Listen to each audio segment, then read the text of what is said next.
May entry din po ako sa Magic Sarap. Gagamitin ko naman po ito sa pagluluto. Hindi po sa panakip sa kung ano-ano. Yan, masarap po kasi panlagay ang Magic Sarap. Sa anumang lutuin, kahit sa sinangag, kahit sa sinigang, pinakbet, nilaga, at ano-ano pang luto. Yan po oh, apretada, kaldereta, estopado. Ganun po yun guys, nilaga. Yan po ang entry ko sa Magic Sarap. Meron din po ako. Uso po kasi yon. Uso po yan Magic Sarap guys. Nilagay ko dito sa kinamatisang bangus.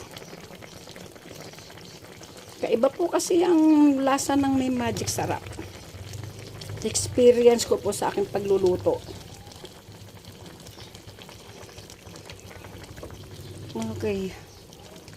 Ay, punong-puno po. Umaapaw talaga sa sarap. Ang aking kinamatisang bangus.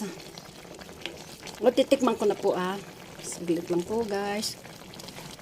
Dilaw ng sabaw. Dahil sa kamatis ay orange pala.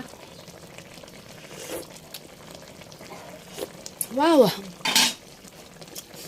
Lasang lasa po. Parang kulang pa sa sabaw. Kaso wala na akong paglalagyan ng sabaw Punong-puno na Ito, may sabaw pa kami dito. Pero umaapaw na Sa totoo lang, marami kaming bayabas dito.